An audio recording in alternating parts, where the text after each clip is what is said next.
friends. Welcome to episode 169 of School Librarians United. I'm your host, Amy Herman. This podcast is dedicated to the issues and challenges school librarians face every day. As a school librarian in my 15th year, I found myself asking the question, where is the podcast that will help me do my job? I wanted a podcast which addressed the nuts and bolts of running a successful library program.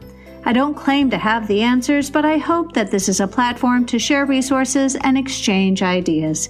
Now is a perfect time to mention that all the ideas and opinions expressed in this podcast by myself, my interview guests, and listeners who reach out to the podcast are our own and do not reflect those of our school districts. When incorporating research, I always make sure to cite my sources. So whether you are a novice or a veteran school librarian, this podcast has something for you. I'd like to extend a very special welcome this week to listeners Andrea and Steve in New Jersey and Lisa in Virginia. Alex in New Hampshire was kind enough to email the podcast and said I could share this with you. Alex wrote, in preparation for interviewing for a librarian position in a middle school, I've been listening to your middle school episodes. Parentheses, I've been a high school English teacher for 10 years and I'm hoping to transition to a library next year. And parentheses, I couldn't ask for better PD than listening to you and your guests. Thanks for all your hard work, insight, and advice. And friends, that is not the last we've heard of Alex. That's all I'm saying for now. I welcome you and all listeners to reach out with your feedback and episode suggestions. You can reach me either on Facebook, on Twitter, my handle is at LMS_United, or the email address schoollibrariansunited@gmail.com. If you include your mailing address, I will be sure to send you a podcast sticker. And now a word from our official sponsor, Capstone. Capstone is an innovative publisher and education technology provider of children's content for school libraries, classrooms, and at-home learning. Home of the award-winning PebbleGo research database, Capstone has a passion for creating inspired learning and intellectual curiosity in children. I am so glad to be working with them. And now for a segment I like to call Why I Love Capstone. Today I'd like to feature a book series called Informed. And the reason why I love this series is because Capstone is not shying away from some contentious and difficult topics to sometimes broach with really anybody in this day and age. But I'll tell you what, we don't do our students any justice by not providing information for them to have accessible in their library collections. So this collection is called Informed. There are 10 titles in this set, and I'll read from the website. Tweens and teens today are skeptical of the news, but they are more plugged into current events than ever. They don't think traditional news sources understand their lives, give them information from a trusted source on topics that matter to them. Clear but sensitive, these titles tackle tough topics with nuance and understanding in a way that middle schoolers can relate to. With solid research and experts in the field to back it up, you can be sure it's not fake news, long-form journalism at its best for the curious but skeptical middle school readers. And friends, you've got to listen to these titles because I'll tell you what, it really does provide a great deal of information across an array of topics. We have Big Pharma and the Opioid Epidemic from Vicodin to Heroin, Brink of Extinction, Can We Stop Nature's Decline? The Deep State Conspiracy, Does It Exist? Guns and the #NeverAgain movement, What Would It Take to End Mass Shootings? Hate Crime in America, From Prejudice to Violence. Immigration in America, Asylum, Borders, and Conflicts. Sexual Harassment in the Age of #MeToo, Crossing the Line. She, He, They, Them, Understanding Gender Identity. Surviving Social Media, Shut Down the Haters, and finally, You Are Eating Plastic Every Day. What's in Our Food? So friends, if you support middle school readers, this is a series which you might take a look at, whether you buy one of the books or two of the books or the entire series. I think you'll find that your readers are going to appreciate the candor and the opportunity to engage in conversations in a way that makes them feel informed and that they can trust your space to provide them that kind of opportunity. And friends, we are so lucky because Capstone is offering listeners of School Librarians United a special discount. Visit shop.capstonepub.com and use the code UNITED to get $20 off an order of $100 or more for both print and Capstone interactive ebooks. That's code UNITED for $20 off an order of $100 or more for both print and ebooks on shop.capstonepub.com. Before we dive into today's episode, I'd like to offer a very heartfelt congratulations to Casey Boyd, the Boss Librarian. This week, she was named School Library Journal's 2022 School Librarian of the Year. This honor is so richly deserved. For longtime listeners of the podcast, you have already been inspired because I have had an opportunity to interview Casey 3 times on this show. Starting in November 2019, episode 51, Boss Librarian. In February 2020, episode 62, My Newbery Experience. And May 2020, episode 76, hashtag Good Trouble and Advocacy. I'll include a link in the show notes today. And now for our episode, Passive Programming, and my conversation with Angela Myers.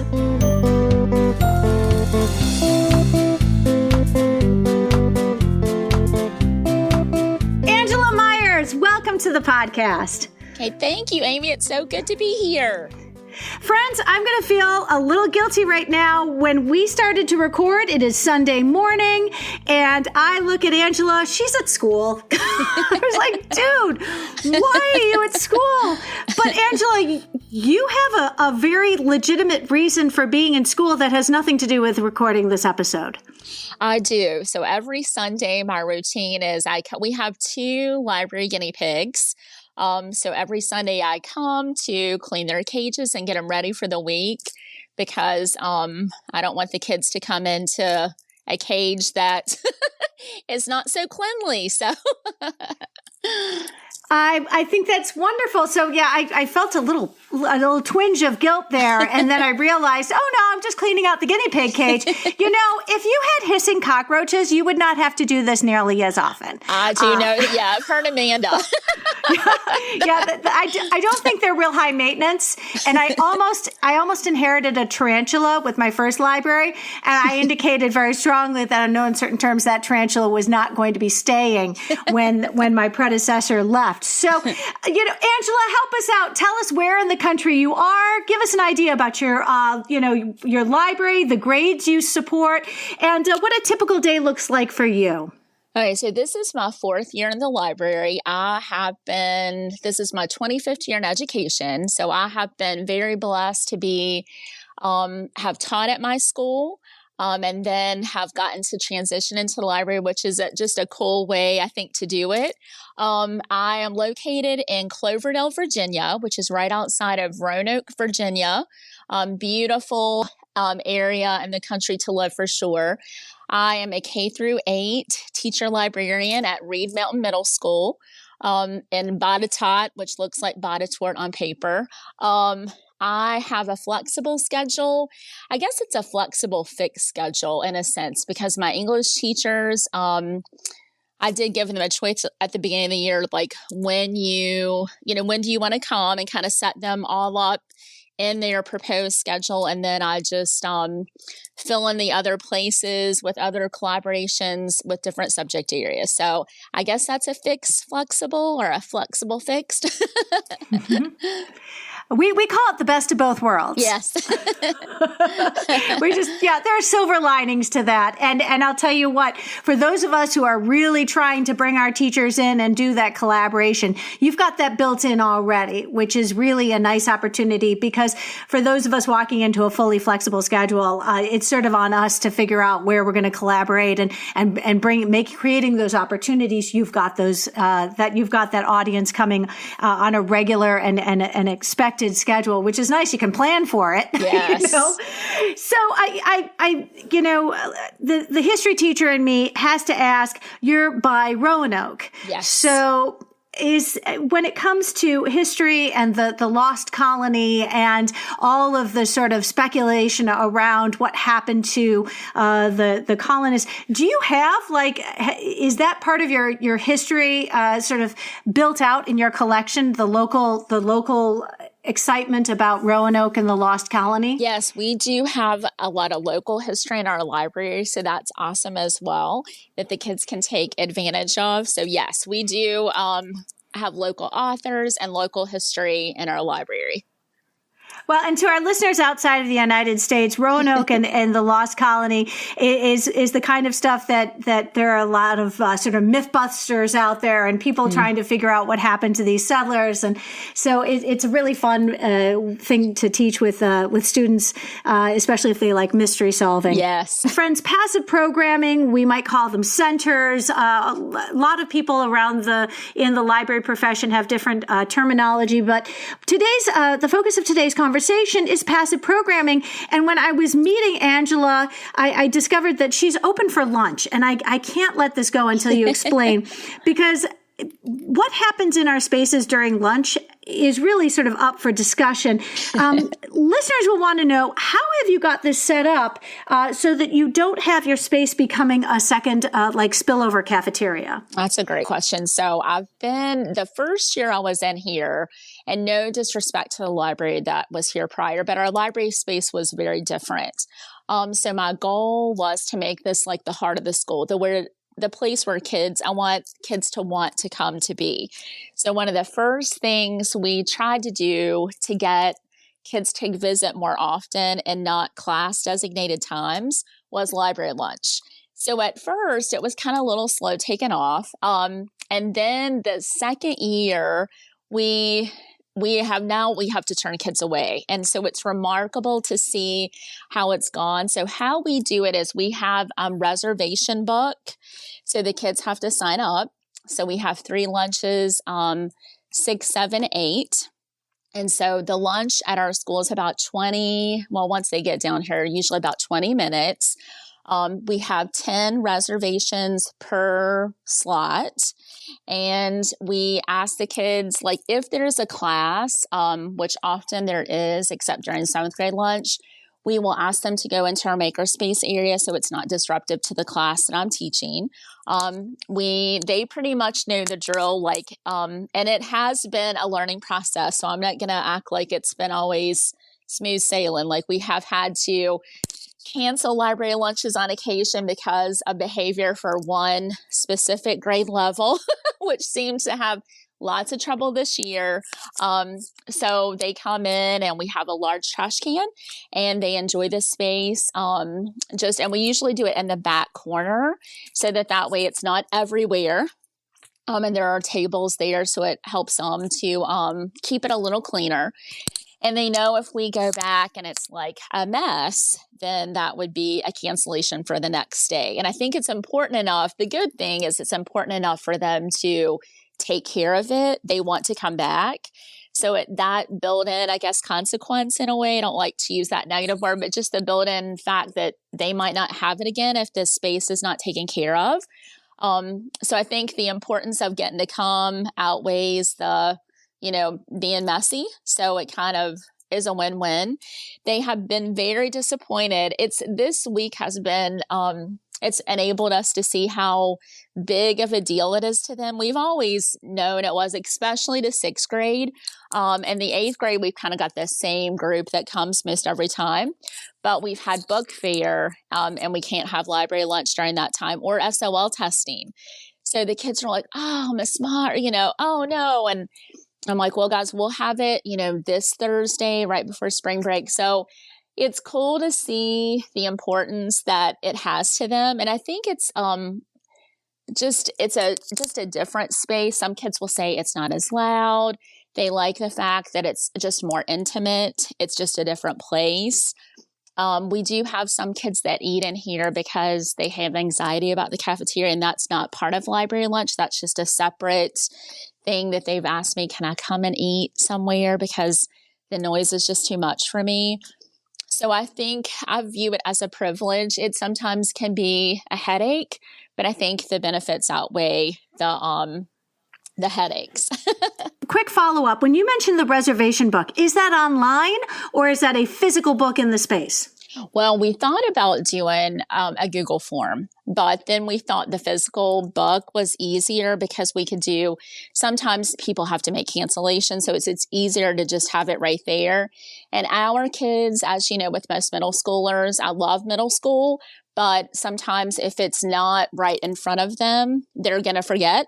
So we figured that that's the best way to do it. We give them a pass. So it says, basically, it says you have a reservation for library lunch. They take that to the cafeteria with them, and that's the pass that they turn back in.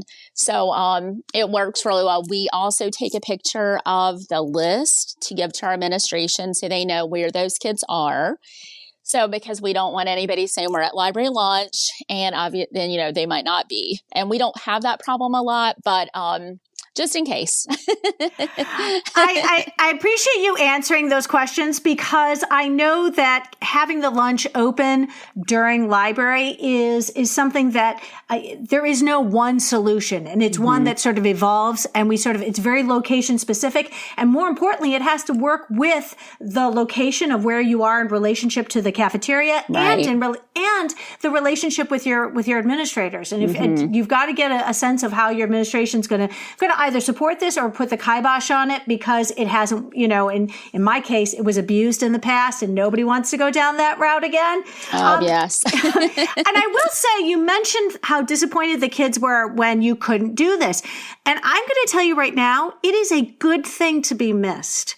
It is a very good thing to be missed. When your space is unavailable due to testing, the only bright side is people realize how important you are. And when our spaces get occupied for in our case, it's also for testing and for large activities that use the space. It's never a bad idea to be missed because then the kids realize, and the teachers realize, right, we can't use the library space right now. And that places a premium on what we do. It raises the profile because we aren't available. Oh, absolutely. And so I have no problem being missed. We close after school. We don't offer after school on Fridays. And every once in a while, kids will still come up. What do you mean you're not open on Fridays? I'm like, we have never been open on Fridays after school. And they look at you like, but you have to be. And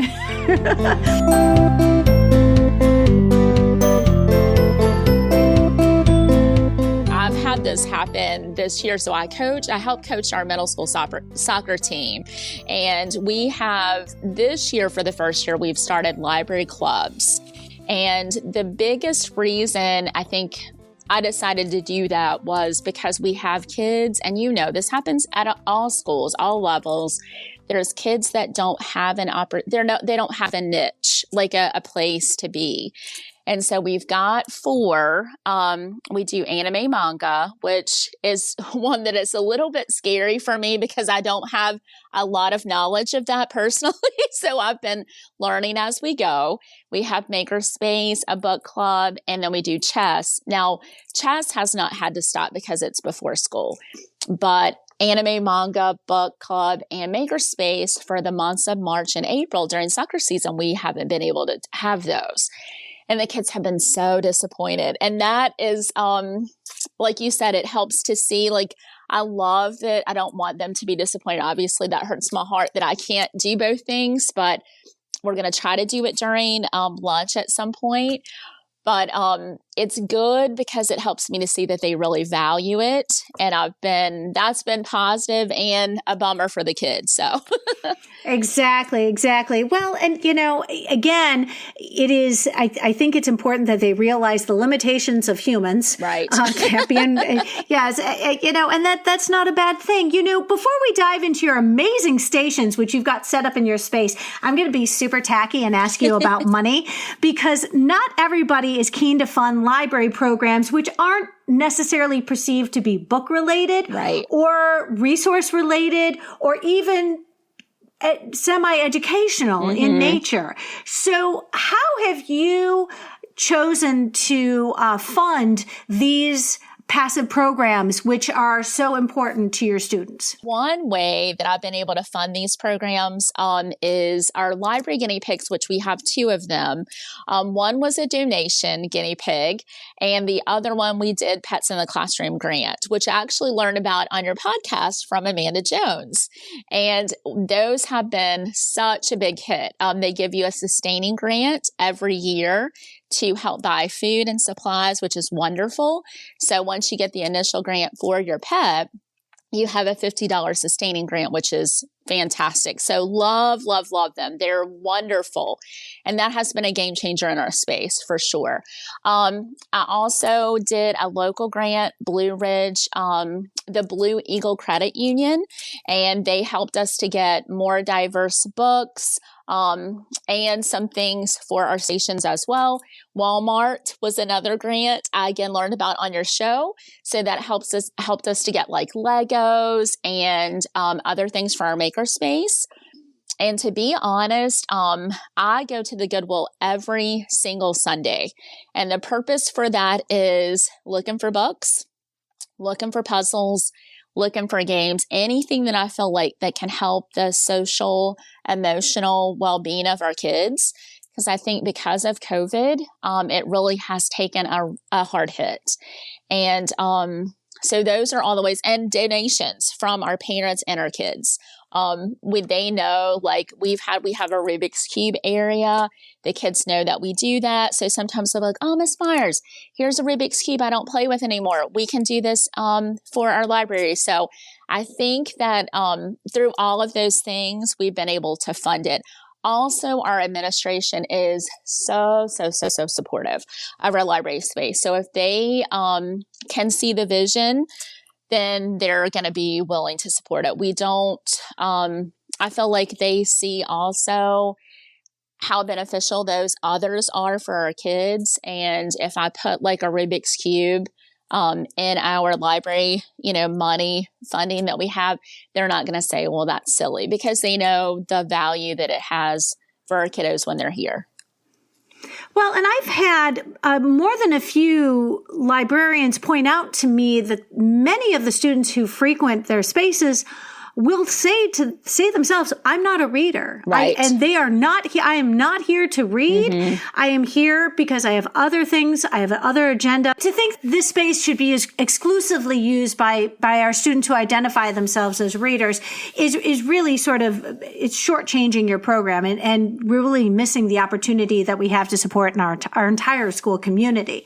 So I like being reminded, these passive programs are going to speak not only to your frequent flyers and the kids who come in often, but it'll also appeal to your students who probably aren't interested in picking up a book, but what they'd really like to do is have that safe space. And like you said, you're supporting students who feel some anxiety in large, crowded, noisy spaces.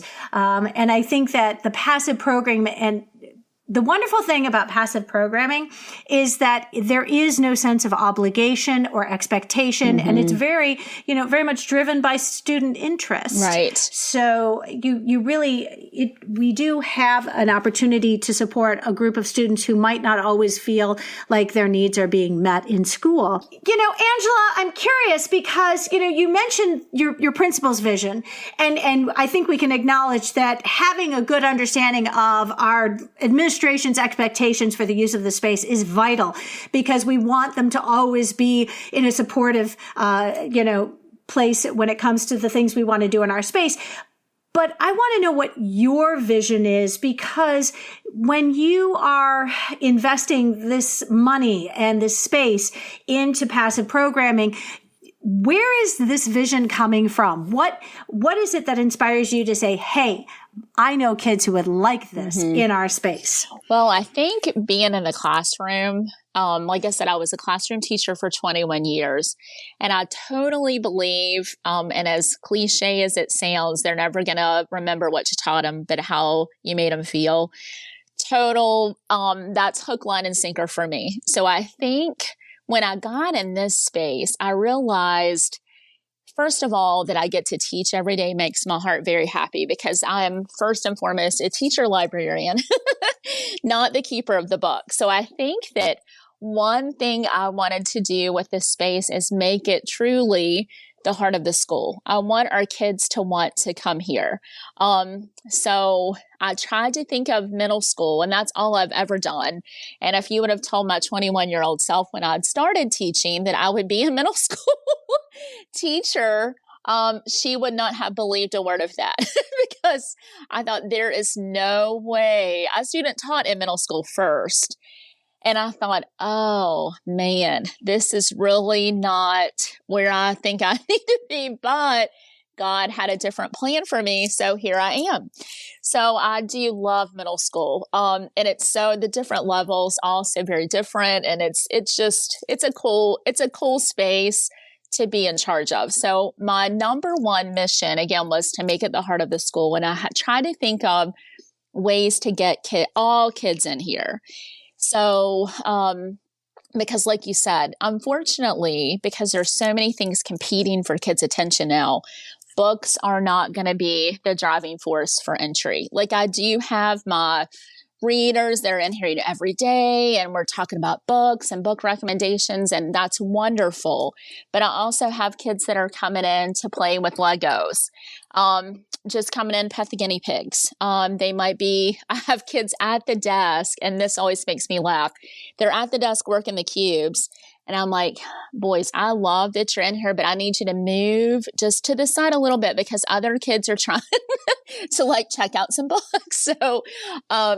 So it's just, I love that they want to come. We actually have a library bouncer that's outside the doors in the morning, and she really has to tell them, you have to go back. There's already 2 kids in here from your class, so I think the goal of it is, again, to make it the place that the kids want to be. It's a safe space for them to come and be whomever they are at the time. And as middle school, as you know, changes a lot from one month to the next. Absolutely.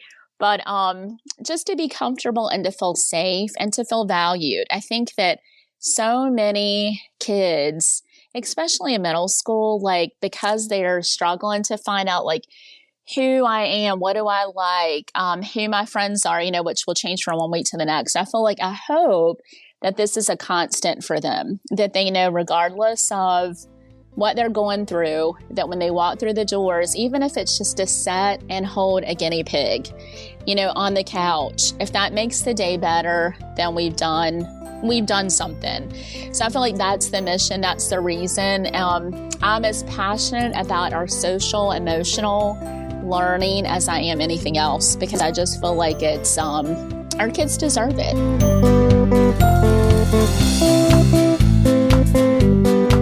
I love this because, when listeners tune in, and especially when it comes to an episode where we're talking to middle school librarians, this is for many people, and I'll tell you what, I leapfrogged over middle school. I never taught in the middle school, and I've never been a middle school librarian, and it's something of an enigma to me. But I know I'm so lucky when I talk to people who love where they are, it's because they've just grown to get so attached to this age group for reasons that confound the rest of us. And so, but it's really helpful because there are a lot of people tuning in who will be a middle school librarian. And to hear this positivity and this dedication and this passion is so important for listeners because truly not everybody gravitates towards middle school. But when you find that you've spent your entire career supporting this age group, and then wanting to continue supporting them in this other learning space, it's wonderful to hear, and I know that listeners will be very grateful. A common post I see on library social media, and I'm going to say Facebook especially, is the mess that is generated when students walk away from areas they've occupied. It's typically the bookshelves. It might be that they're rearranging the furniture. How do you communicate your expectations with regards to the various stations that you set up around your library? And we'll say this again, you are teaching. Many of the times that the students are in this space, you are also, you are not with them. You are teaching someplace else, a little removed from where these stations are. So how do you communicate the expectations of when it comes to behaviors around these passive programming? Well, normally like in the mornings, we open the doors at 8:20, and that's when our biggest, like we'll have kids waiting. So they've checked in with their teacher. They come with their pass. Some teachers will let 2 to 4 kids come on a pass. They know, and normally during that time, I do have a library ambassadors program, which we just kicked off this year, which has been wonderful. So they help check out books. And so I usually will put a library ambassador, a couple on the desk along with my library assistant. So they'll man the desk and I kind of man the space, not to be like looking for trouble and kicking kids out, like not that kind of thing, but just to kind of move around the space and interact with the kids. Now, if we do see, and this is the teacher in me, so I do feel like I've been blessed with that classroom experience, bringing it to the library. I think is really helpful for me because I've had to do that for so long. So, when they have to, they get removed from the space. And normally if they get removed, and it doesn't happen often, but we might have somebody to put their feet on the furniture, like to climb over the furniture in a jump. It's not a playground. So I did have to tell one young man, I really enjoy you being here, but until you can treat the space with respect, then you're going to have to remove yourself. So I think that and a social aspect, like a lot of them come just to be able to talk to other people and sit in a cool area, which is perfectly fine. So I think the weight, again, of removal versus getting to stay kind of weighs heavy. The only problem I think we've had, like the puzzle table, which I know we'll talk about a little bit later, we did have a student the other day take a completed puzzle and just put it in half, which made my heart so, like I was pained because I knew how many kids. And I said, you come in here to borrow things. So until, you can apologize and make that, kind of make amends, then maybe we can't loan you mice. And so that was amended. So I think, again, the loss of privilege outweighs the respect of the space. Now, I'm not going to act like nothing ever happens and we don't have to have kids, sorry, you can't continue to be here because you're not acting appropriately.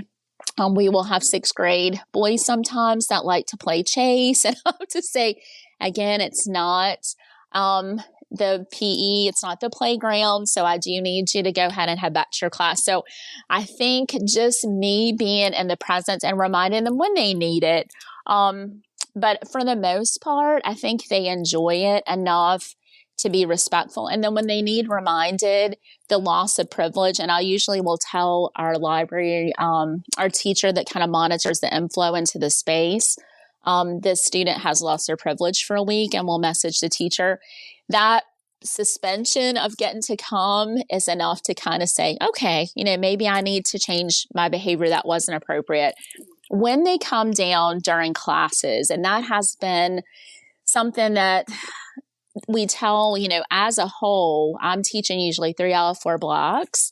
So I will tell and my staff knows that, and they're usually always very respectful of that. But if we do have a group that comes down and they're being loud or, not being respectful of the class, and it's just kind of more, they're kind of making more noise and being more disruptive, then we will have to say you're going to have to go back to class. So it kind of is a catch-22. Like for the most part, all of these areas get utilized, I think, beautifully, and I'm so thankful to have them. But on the flip side of that, we do have to, on occasion, say, hey, you've lost the opportunity, so therefore you need to go back to your class. So, well, I wanted to interject because, you mentioned communicating this with the teachers. And I have especially found that to be the case when I have students coming down all throughout the day down to the Learning Commons. And they're being sent by their teachers because their teachers have expectations of what they're doing in that space.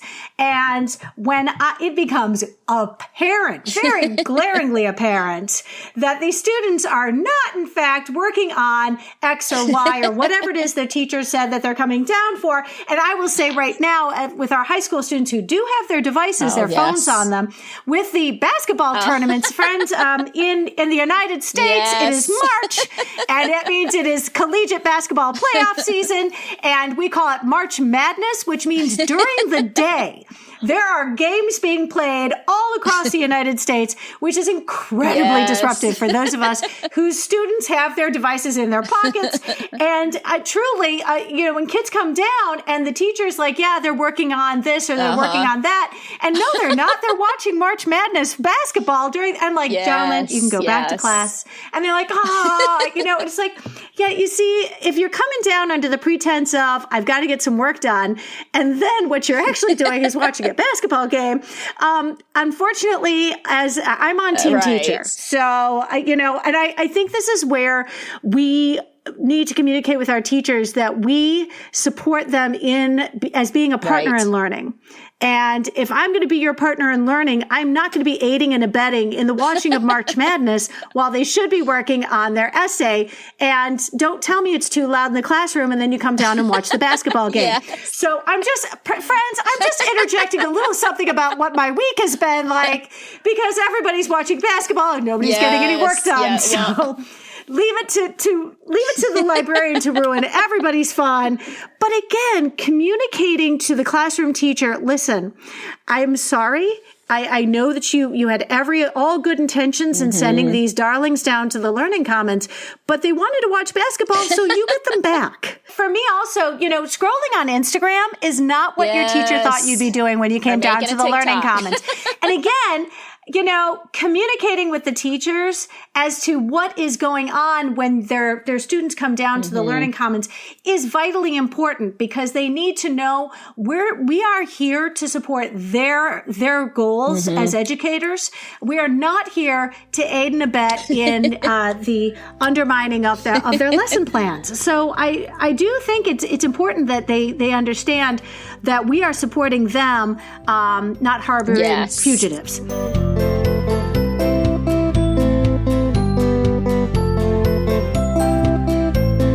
One thing I do try to do, we did an open house, which I know a lot of librarians do this. So the teachers could come and see, what all there is in library space for the kids to enjoy and to take part in.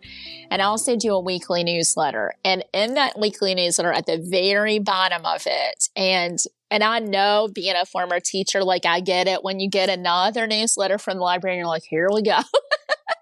But I send it kind of just as a reminder of, here's what we're doing, to kind of make sure that they know that this is a space that could be, like you're saying, supportive and collaborative. And, there's all kinds of different things that the library could partner with you and help in your students. But also at the very bottom of it, I always have on there what all there is down here, just as a reminder, kind of in a Google slide presentation. And I think that's good. Like you're saying, just so when they come here and, if they've told the teacher, hey, I'm going to get a book. And if they didn't come back with the book, well, what did you do? So if they say, oh, I petted the guinea pigs. So they'll actually know, hey, there are guinea pigs down there in case they haven't ever, so I think, you're exactly right. I don't ever want to be a place where they can go and avoid work and get out. I want to be the place they want to come and do constructive things. But if they do finish a test early and they want to come and enjoy the space in a respectful fashion, then that is always, always welcome. I totally understand.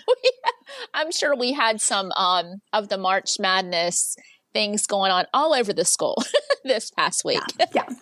So I know not all of our listeners have the additional tables or the space to offer all the options that we're going to discuss right now. And have you ever rotated certain activities throughout the year? Or are these out all the time? I mean, for some of us, our spaces just don't have sort of the ability to host all of the different offerings. So have you ever sort of rotated those in and out? Are there some that are seasonal? To be honest, this year, I've actually added a little bit each year.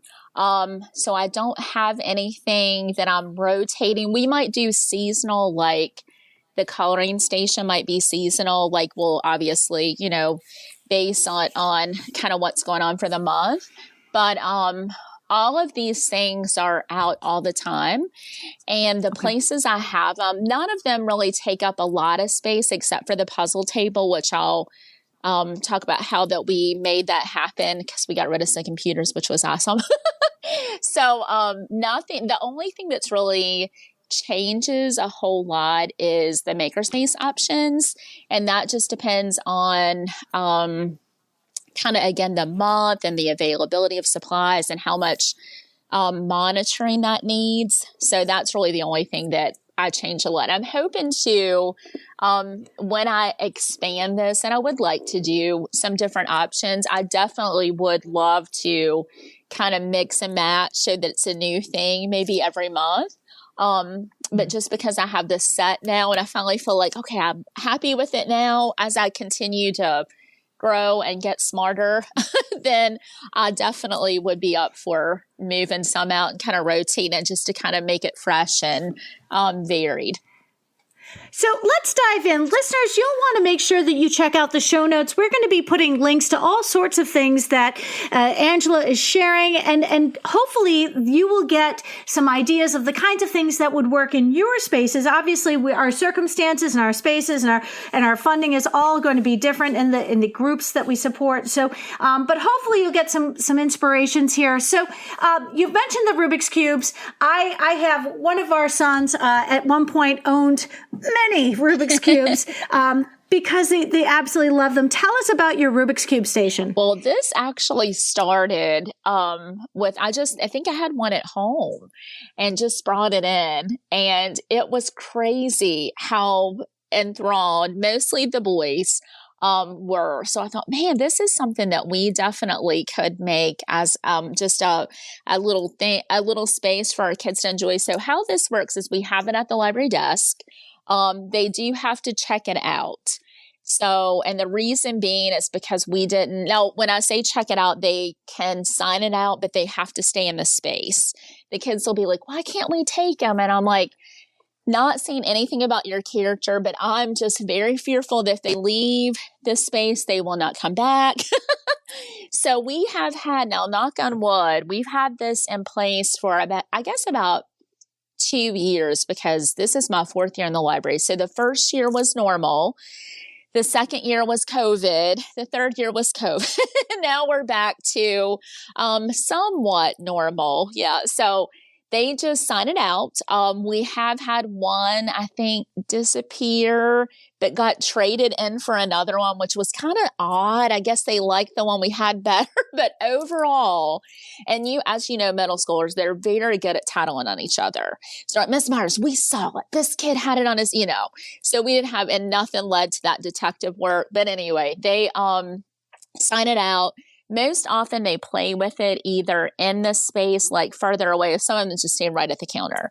It's been wonderful because I think we actually have a student who has created a Rubik's Cube club, and they do it in the mornings, and they use all our cubes, and they've got algorithms, and they would just blow your mind. They'll be like, watch this. And like 15 seconds later, they're done. I'm like, wow, that's really awesome. So it's been great. So you mentioned the puzzle table, and yes, there is this can be perilous, just putting out a puzzle table. I know for my own case, I don't have the table space that would work. My tables are too small for the puzzles that to have 4 people working on it or large, so, you do worry about, you've already mentioned that there was somebody who had nefarious plans and sort of crumpled it, which is terrible. I mean, you're like, do you not have a soul? You're a terrible person. Why would you do that? And I do know that this is the case. People will take a piece so that they can put the last piece in. Yes. And yes. So I know that when it comes to puzzles, there are some issues that would raise some eyebrows with some people. How have you found what works best for you in your space? Well, this is something that I just have been doing since the start of the year, the start of this new year, since January. And I have been wanting to do it, but really never had the space. And so I asked my principal, we have desktop computers. So we're a 1-to-1 with Chromebooks. And the desktops are literally just setting here. And so I asked my principal, I was like, we had 4 at a really long table that were never being used. And I was like, is there any way we might be able to relocate these to another place because they're taking up a really large amount of space? And she was like, absolutely. So once those were gone, it opened up a place. And so that's where the puzzle table is. I never dreamt how big of a success it would be. It has been wonderful. The kids come in and like the teachers too, and we'll be working that, and they say, it's so soothing. And so it really is stress relieving. And so we started to make a puzzle wall of fame, which I put in the makerspace. So we Mod Podge them and we hang them up. And the kids are like, oh my gosh. So we've already, I guess, worked 6 maybe. And we're working on a 1,000-piece puzzle now. So the one we're currently working on, a student donated. And she was like, Miss Myers, I'll work this all by myself. So we can definitely do this as a school. And so we're starting this. The only flip side of that is when we SOL test, if there's a puzzle down, it has to be taken up. But we're hoping to get this one work so I can time it where we don't start another one until after testing's over. But the only thing we've really had happen, I think, that's been like, oh my goodness, really is the guy doing the puzzle. And I tried to really guilt him into making sure that he never feels the need to do that again. Because I said, there are a lot of people that really worked hard to make that finish, and you tore that up. And he was kind of like, I'm sorry, I don't know. And it's very impulsive, you know how it goes. So, I hope that he never does that again. But the kids tattled on him. That's how I knew that somebody had actually who the person was. So they're really good about when they respect like what we're doing. They'll throw somebody under the bus and know. Well, and I think rather than being the narc and ratting out a classmate, I think it's because they value the space that you offer. And it's not so much because the student did it, it's because they value what you're doing to support students in the space that they now value. Maybe not because of the books, but because you've got these fun puzzles. And if somebody comes around and ruins it, guess what? They're going to ruin it for everybody. And so I think you've got that moral compass, that strong moral compass we need to encourage in our students, not because we want them to narc out their classmates, but because we want them to value and respect this public space. And teaching students about communal space is so apparently that needs to be taught. Like, I didn't think you needed to teach kids how to respect communal space, but you said this is important because they don't always recognize that they're sharing the space with others. And as I sometimes say to my students, I said, friends, we are not in your basement playing Xbox. Take your feet off the furniture. This is a space where teachers learn too. So you know what? This is everybody's space.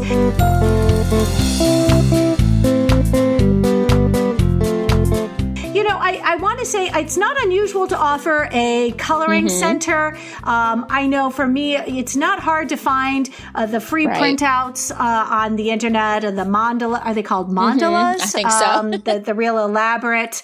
And the bookmarks that you can color in and stuff. So I think the fun thing about the coloring center is that for a lot of people, that art therapy, and especially as our students get older and might not have an art class or an opportunity to be, expressive using a color, and, that shift, for some students, they miss that art.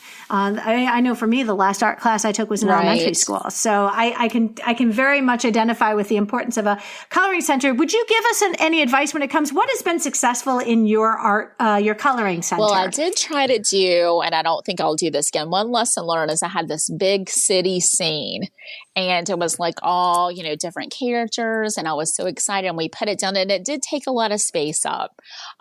So that probably is not something I'll do again. And we had one student take a marker and kind of mess it up, and the kids were upset. So I've gone back to, it takes up just a small end of the table. It can be put off if kids need to work in that area. So it's just literally like a little sign, a little collection of, like you said, free things you can get, download online, and some markers, color pencils, and crayons, and hand sanitizer. And it's just all very compact. And we do have a lot of kids, like when we have visitors throughout the day, that will come over and just want to color. And I think, like you said, it's something that it's kind of more, I think they do more of it in elementary school. And when they get to middle and high, they kind of just miss the stress relief of it. There's not an expectation. You can kind of do it any way you want. We usually post them. So I think they think that's kind of cool too, because they don't get a lot of that's, I did that one. So we did that one because we try to do theme things, and we'll put it on the library desk. So I think it's just something that's kind of taken them back a little bit, and they just think it's, makes them happy. So sometimes it's just a good little extra to have. Well, and I do want to mention, and for those of us especially whose students can have their devices with them when they're in school, what I love about so many of your passive programs is they can't be done with a phone in hand. They cannot be also on their phones, and because they have to put their phones down to do the puzzle. They have to put their phones down, and if they're going to be coloring. And again, we got all these kids who now are just choosing to be on devices and choosing to have that screen time. We felt so bad about them being on those screens when we were teaching remotely and virtual. Anything we did virtually, and they were, screen times are bad. Right. Screen times are bad. And now kids are choosing to be on those screens, and we're giving them opportunities to put those devices down and do something that is social, doing something that brings them together with their peers, or gives them an opportunity to really just sort of detach from all the craziness of the day. I want to hear about this Good Vibes Corner. I love this. So tell us about this Good Vibes Corner, because I know this is something that people would very much want to experiment and replicate in some way, shape, or form. I know Christopher Stewart, friends, if you listen to my Mover and Shaker episode with Christopher Stewart, also talked about having a space that was supposed to be reserved for some reflection and some quiet. Yeah, this is something I did the first year I was in the library space, because it seemed to me like we didn't really, the anxiety in our young people today is on the rise. And so many kids, whether it be about school related or unschool related, just kind of needed a space where they could go and just be still. So we have it in the corner. It really didn't cost much money at all to put together. So we had an old couch. That was it's not really an old couch. It's like kind of a love seat, and it's very dated. So I put a blanket over. I added some tactile pillows. I think maybe those were like the ones that you can actually put the stuffing in. So they're very inexpensive. So maybe $10 total. A little water feature off Amazon, very inexpensive as well. I had noise deafening headphones, and those were something that we had in the space already. So just added a pair to the side. We have coloring over there as well. I've got magnetic sand, which I only put out on occasion because it's very messy. So if I really have a kid that is like, man, it's been a rough day, they'll come down, and I just wanted to come and kind of chill out for a little. And the teachers know this space is available. So if they have a student who just needs a little bit of time, that's a great space that they can go. Some of them will put on the headphones and just do the magnetic sand. We do have some kind of little fidget things as well. And you can also hold the guinea pigs in that space as well.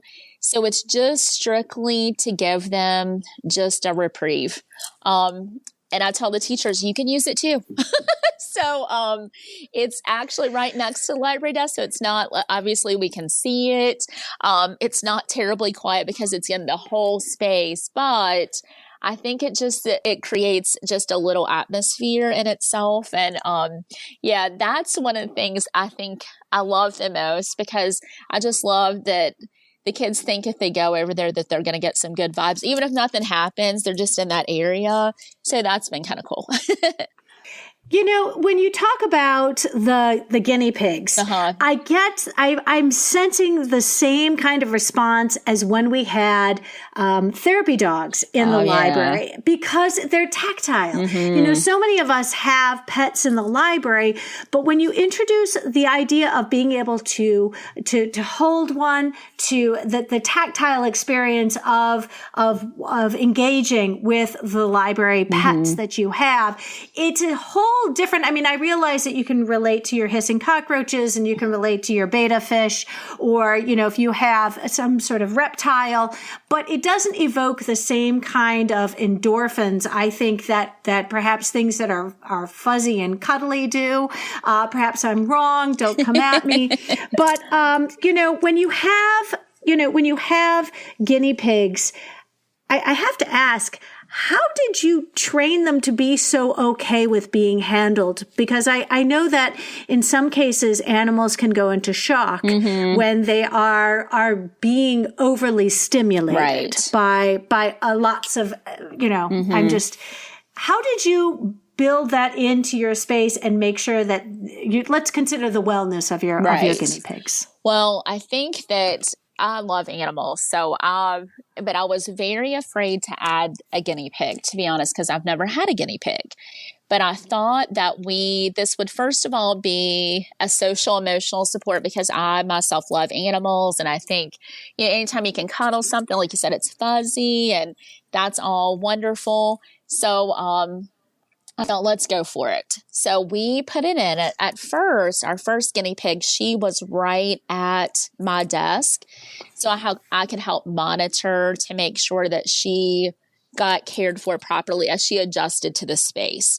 I didn't want them to be far from me. Not that anybody would hurt them on purpose, but like you said, maybe just squeeze them a little too tight, or, they've never had experience. So we kind of weaned her into the library space that way. And to be honest, at first, I didn't allow students to hold her until she had probably 5 months to just get adjusted. They could pet her. But then we actually had another guinea pig. A veterinarian in our local area was looking to rehome her guinea pig, and he was 5 years old. And she said he loves to be held. Well, that was a godsend, because since he's arrived, she has really blossomed even more. So we have a double-decker guinea pig cage, and our guinea pigs are have been named by our kids. So we have Hermione and Dobby. And Dobby does look like the house elf from Harry Potter. He has lots of cowlicks. He's white. They have been, the blessing that those pigs have been to our kids, it's immense. This isn't a good example. So our 8th graders took SOL tests in the writing, and it's awful. It's 2 days, one's multiple choice, one's the writing prompt. And it's very taxing when you have to write. They don't know the prompt. It's just, they practice with possible prompts, but they get this. The 8th graders came in and they were like, we just need to hold the guinea pigs, Miss Myers. And I was like, oh, so that in itself, if you can get an 8th grader excited about anything, I feel like victory. So that has been such a blessing. And like I said, Pets in the Classroom is how it all started for us. And they are work. I'm not going to lie. But I feel like the benefit to the kids outweighs any amount of work that has to be done with them. One of them, Dobby, he squeaks. So when I walked in today, he was squeaking, not for food, but for attention. So they're spoiled. And they're so used to the kids now that they come in the morning and the kids are holding them. And it was a step-by-step process, but the kids know, again, be respectful. I think if anybody were to treat the guinea pigs with disrespect, that would be they may have to change schools, because the other kids would be like, what in the world? They'd be so aggravated. So I think it's a very much they love them.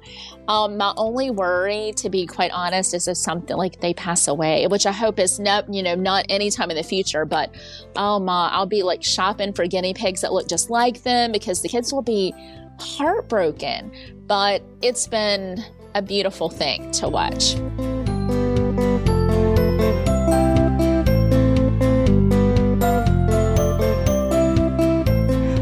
Angela, don't you think, and I know that that's obviously not something that you want to happen, but isn't it also important that as the adult, you help students understand about loss? Oh, absolutely. And I mean, the loss of a pet is something that is one of those things that is sometimes our students' first experience with the permanence of what happens when in this case a pet passes away, but it develops that understanding that they need to carry with them as they grow older, and understanding about love and understanding about loss, and doing this in an educational setting.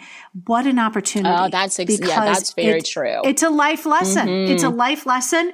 And when that grief is something that is very immediate to the space, then it's another opportunity to be that supportive person in navigating grief. And I think that we have to see the value and the opportunity you as the adult in this space can have, because that grief is something that everybody will understand, and you need to be able to discuss our grief. And that's very true. So that definitely would be a good opportunity, because some of them don't know anything about, but they might not have a pet at home. So you're exactly right.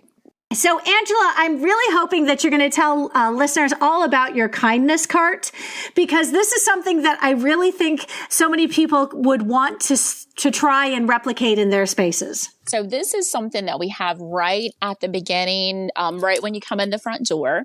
And I change it every month, and it's usually something that they can make. So I'll have, like, this month, it's a bookmark challenge to make a bookmark to give to somebody, either to put in the library space for other kids to get when they check out books, or to give to a friend. And a lot of them have just put messages like "be kind" or "you are enough," just a positive message. So it's never anything really like profound. I think it's just a simple act that can be done just to try to be mindful, or try to remind them that small acts of kindness make a big difference. So we just try to do, I'll try to, again, make it something that has a theme related to kindness, but also taking that theme and making something to give to others. And friends, I know our school has a Be Kind club, and many of those ideas you could use if you don't have a Be Kind club. Well, then you get to be kind, and you get to make sure that resonates in your space. Tell me about your Word of the Week challenge, because this speaks to the person in me who wants to investigate, like, etymology and what words mean. So what is the Word of the Week challenge? Okay, so kids don't know, as I know you're very much aware, how to look up words in the dictionary anymore. They just don't. So we have a big old dictionary. We did have like a really big one, and we downsized it because the kids were having a terrible time. So we have gotten a smaller, yet, I mean, it's still pretty substantial. I give them a word. The goal is they have to look it up in the dictionary. So we help them in no way, shape, or form. They have to define it, and they have to use it in a sentence properly. And they also have to tell the part of speech. So for us, we have found, and I do reward them with a piece of candy, and that is an investment. I feel like it's worth it because they're actually like learning something. So they come up, and sometimes they'll be like, "Miss Myers, I'm ready to do the Word of the Week." And I'm like, we are like right in the middle, like, give me just, 5 minutes. So they know it changes every Monday. So we do it Monday to Friday, and it's great. We change it every week. And I use the word list 100 words that all high schoolers should know, because I find that sometimes if we just do middle school, it gets a little bit too, it's too easy. So I want to kind of make it a little bit more challenging for them, since it is a challenge.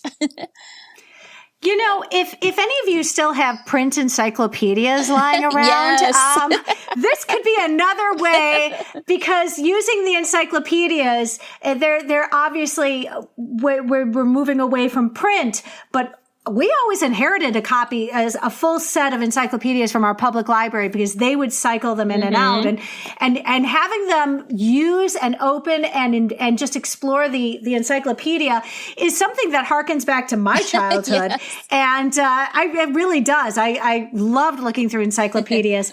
And so you could do something similar using an encyclopedia. I just had that thought. All right, that cool. is a good idea. So let's, what about, you've got some opportunities for kids to move, exercise bikes and foot pedalers. I'd love to hear how you have built this into your space.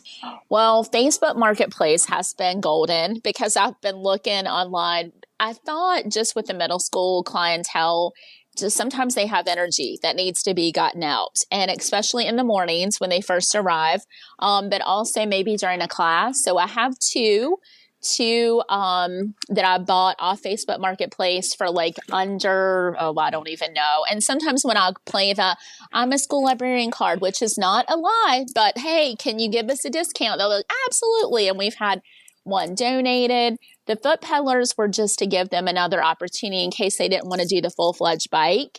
I have those in the seating area. So we have 3 of those, and those were, I think, $20 a piece maybe, and just have added it over time. And it just allows the kids to move. I feel like they don't have as much opportunity in middle school to do that. And sometimes will read while they're pedaling, which is great.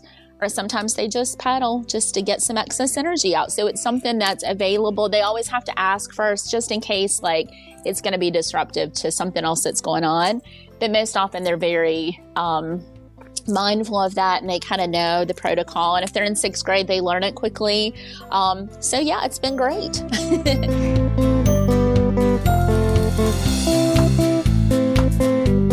Oh my gosh, this is very cool. I'm so grateful you're sharing all this with us. You know, friends, I want to also make sure to make mention that you have other stations in your space as well. And we won't go into great detail, but did you want to tell us the other stations that we also have available to your students? Yeah, we do a Kiva Plank station, which normally is taken advantage of during our morning time. And it doesn't take up a lot of space. I love Kiva Planks because it allows you to be creative, as everybody knows. And we have like a little guide that they can use to build different structures. We also have a Lego table, which I just put in about a month and a half ago. And I was a little leery. I thought, is this too elementary? Oh my goodness. We've got kids every morning that are building, and they want me to take pictures. So I'm like, Ms. Myers, take a picture of what we've made.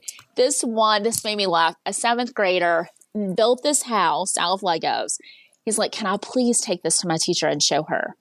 He came back. I took a picture. I said, Chris, do you want me to take a picture? Yes, ma'am. I put it on the library social media. He was so proud. He was like, I was on the front page. This is 7th grade. I was like, that's awesome. So I've been so happy with that because, again, I was a little bit nervous, but it's been great. We do have a Lego wall, which is in a makerspace, but it doesn't get the attention. So that's what kind of made me pull it out here in the regular area. And again, the kids know, like, don't make a lot of noise, especially if somebody, so the bigger Legos obviously are a little noisier, but I have the smaller Legos too. So it's mainly in the mornings, and it's just another fun thing that they can do. And it requires them to talk and be creative and collaborate. So I'll go.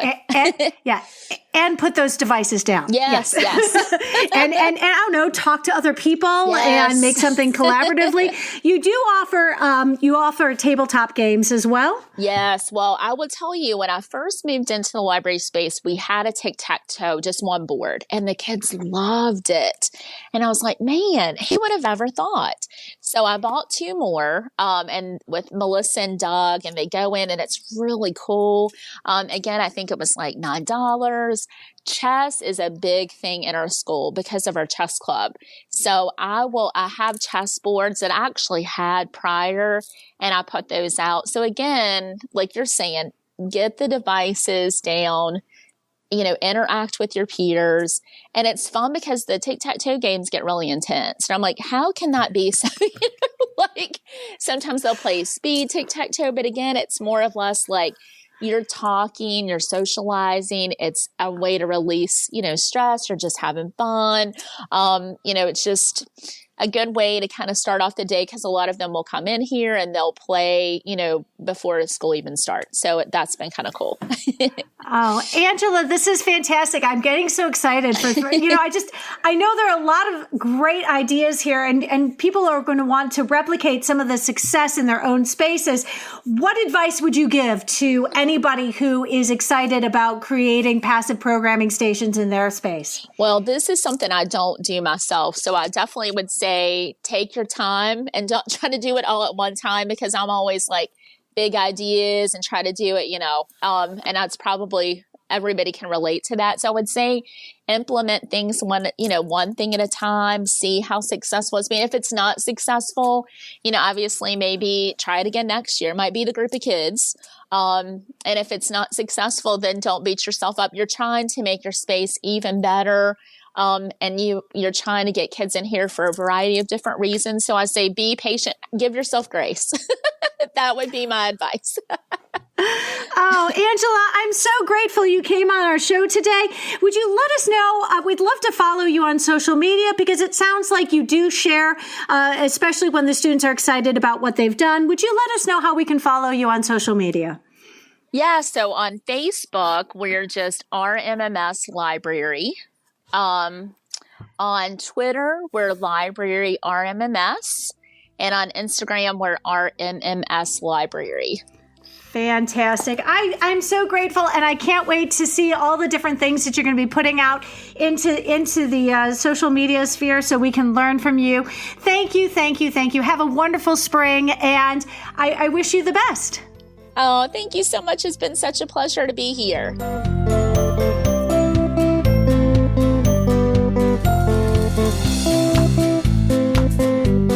I'm so grateful Angela was able to join us today for this conversation, especially because I know so many of us would love to implement passive programming in our spaces on some level. And this certainly is a great way to get started. Be sure, as always, to check out our show notes. And friends, if you found this episode helpful, please share it out with your team, your PLN, and on social media. Be sure to follow on your favorite podcatcher so you'll never miss an episode. And if you really like listening today, consider leaving a review wherever you listen to podcasts. Reviews help others find us. One last friendly reminder, I encourage you to take advantage of Capstone's generous $20 discount off an order of $100 or more using the code UNITED. The topic of our next episode will be RESPECT, Find Out What It Means to Me, and all school librarians in my conversation with Stephanie Byrne. I hope you will tune in.